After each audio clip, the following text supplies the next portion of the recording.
و هر روز او را خواهد گزید و با هر بار گزیدن شخص بینماز 70 بار در زیر زمین فرو خواهد رفت.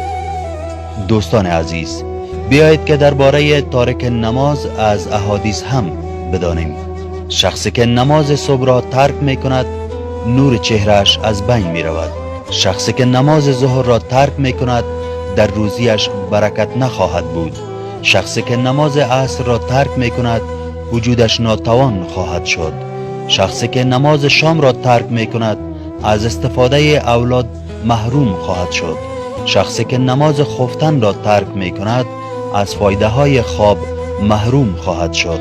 شخصی که نماز جمعه را ترک می کند دلش سیاه خواهد شد. امام احمد بن حنبل رحمت الله علیه.